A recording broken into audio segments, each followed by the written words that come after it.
Hello, dear colleagues. My name is Olga Vorobyeva. I am a PhD student at European University at St. Petersburg, Russia. I'm glad to see you here, and I'm glad to have the opportunity to present my talk today at Living Games Conference. I'm a student of cultural anthropology, and I study live-action role-playing games. I studied frames in LARPs during my master thesis, and today I'd like to present it to you. In the next moment, I will disappear from your screen, and there will be the slides with my comments, and I will reappear at the very end. So, my talk is dedicated to frames and frame switching in Russian LARPs. To explore it, I used the non-correspondence between LARP community discourse, criticizing going out of character during playing, and the actual practice. Breaking the magic circle of game regularly happens. So, my research question was, how and why do LARP participants go out of character or out of game during the LARP?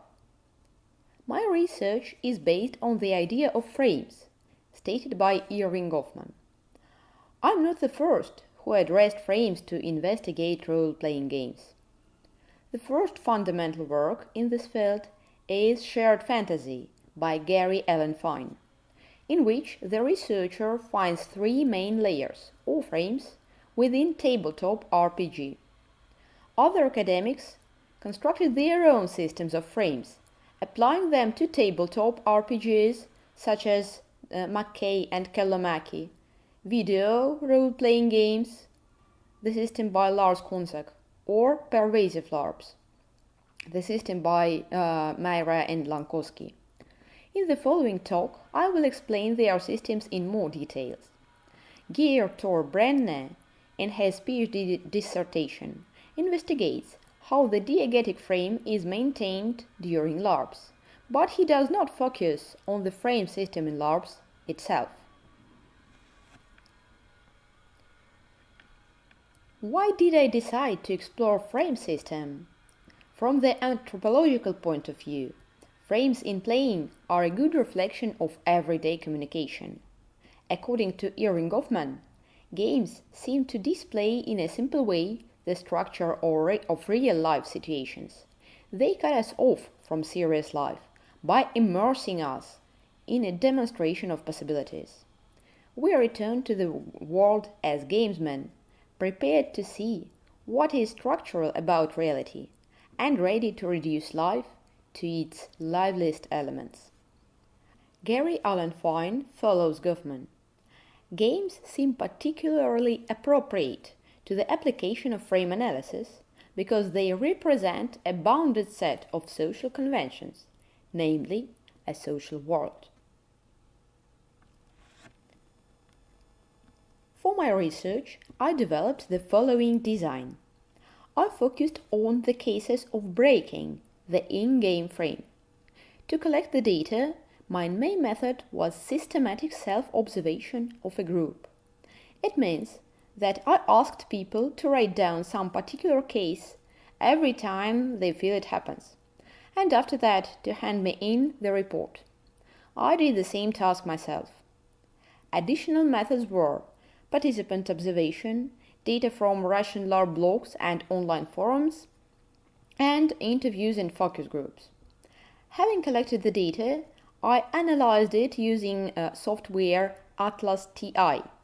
I ascribed tags to the repeating semantic components within the collected cases, and afterwards I arranged the tags systematically.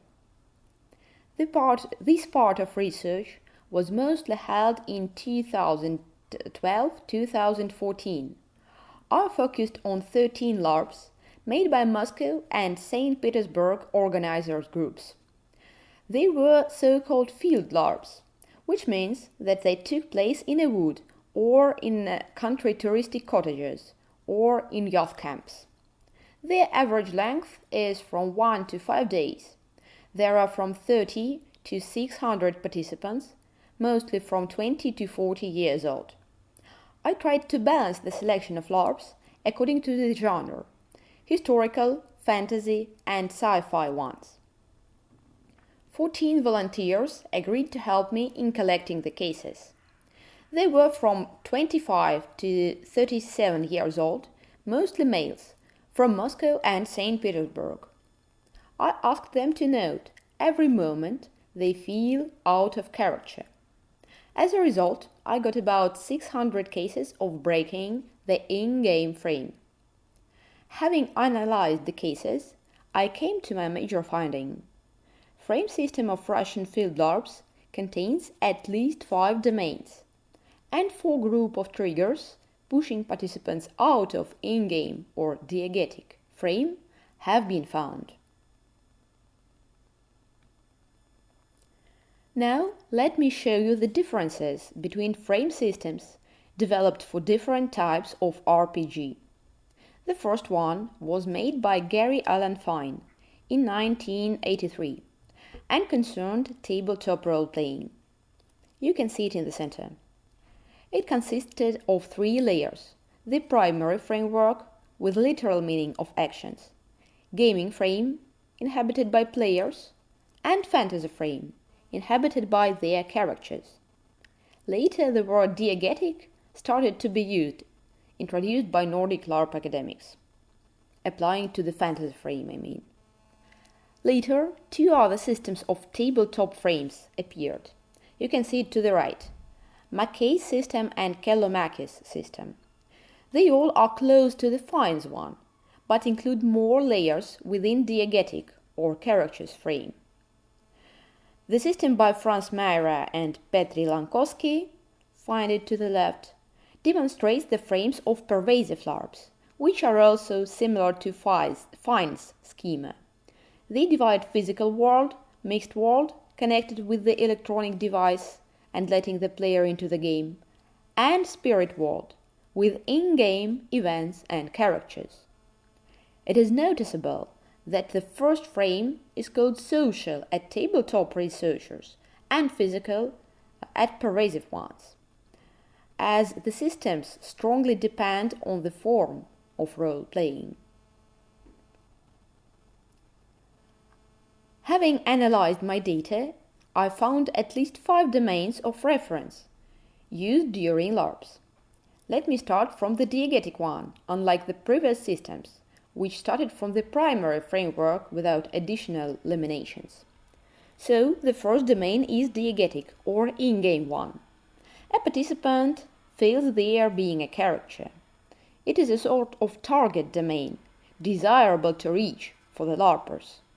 The second one is metagame, where participants are players who know their characters' sheets, the rules of the LARPs, and the names of their game masters. The third one is physical world. It is extremely important for LARPs. While the body of participant is not considered in tabletops or visual games, in LARPs, especially in long ones, the body is a tool of representing a character and, at the same time, the mean for feeling well and able to continue playing. Those 3 frames help to maintain the LARP. Additionally, I found 2 domains which have little connection with maintaining playing, but regularly appear in LARPers' communication. They are the levels of community discourse, the shared knowledge about other LARPs, community participants, and unwritten rules of behavior, as well as social domain of daily life, not connected with LARPs at all. Our assumption was that LARPers try to stay in character and actually do that, unless something prevents them from it. The data allowed us to find also the triggers, which makes participant to stop feeling in character. I can divide them in 2 main sections: interaction with a subject, it can be another person or players themselves, and interaction with an object, I mean items or environment. Combining those 2 parameters, domains and triggers, we come to a matrix which describes possible triggers of frame switching during LARPs. I emphasize that the triggers are only possible. It doesn't mean that any trigger of a certain kind will necessarily cause shifting to a particular frame. Diegetic reality is the target one. There, the characters can interact with other characters, with his or her belongings, and their in-game place, as well as with him or herself. Metagame reality is the frame of LARP mechanics. There are players communicating with other players, with game masters or NPCs, shortly with the people maintaining the play. It is the place of latex swords, which are metal in diegetic reality, white ribbons on the forehead showing the absence of the character in-game, as well as the rules, techniques, and information about the character and the game world available to the player. Physical reality is the base for live-action RPG. Here, participants can meet a stranger, for instance, a mushroom picker wandering around the wood where LARPers are playing. Inappropriate things or places, such as a cell phone in a historical LARP or a piece of forest instead of the sea or a desert. Emotional and physical conditions of the participants also belong to this frame. By the way, feeling bad is the only legitimate excuse to break the in-game frame. My current PhD research focuses mostly on this square within the matrix. References to community knowledge and lore make some additional meaning to the in-game communication. It helps LARPers to construct and actualize different levels of group identity. See more details about that in my article in the journal Archaeology and Anthropology of Eurasia. Besides positive outcome, the items, rules, playgrounds, and other objects from previous LARPs can influence the player and distract him or her from the current one. The role speciality, which can prevent you from successful playing of a totally different character, also belongs to this domain.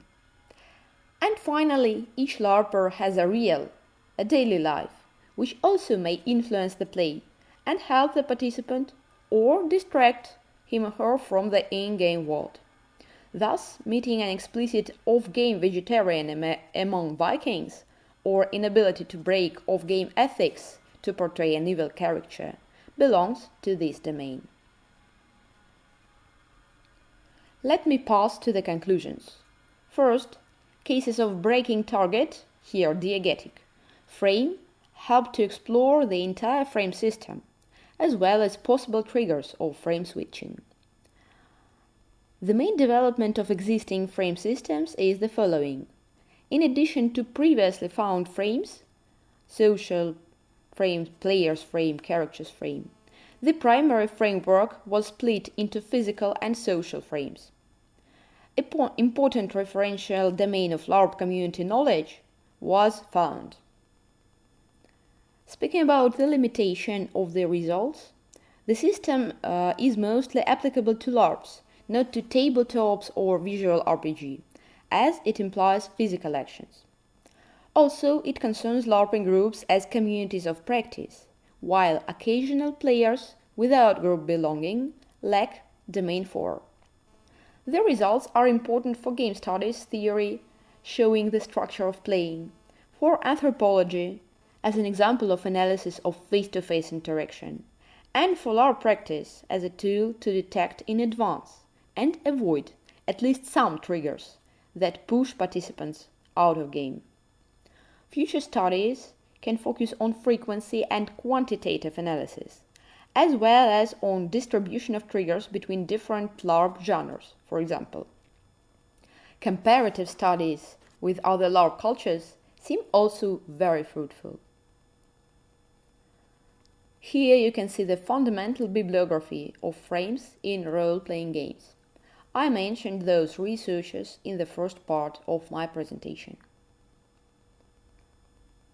I consider it crucial to introduce you the main publications about Russian LARPs and their features, which are available in English, as we have a separate LARP culture and, I suppose, American people know little about it. Mostly these are articles from Knutpunkt books and WeirdCon companion books. But last year we also managed to publish an entire book of articles dedicated to Russian LARPs, comparing them to Nordic tradition. Nordic-Russian LARP dialogue. Here, number 1 in the list. Here are the LARPs where I conducted the fieldwork. Green ones are sci-fi, yellow are fantasy LARPs based on books by Tolkien, John Rowling, George Martin, and Andrzej Sapkowski. Blue ones are historical LARPs based on Russian and American history of 19th-20th century. And here is my contact information. I will be happy to receive your feedback and suggestions, especially in this situation when I'm not able to get it offline. That is nearly all. I conducted my research on the material of Russian live-action role-playing games, but I hope that my findings and my results and conclusions will help you to clarify your own. Thank you for your attention.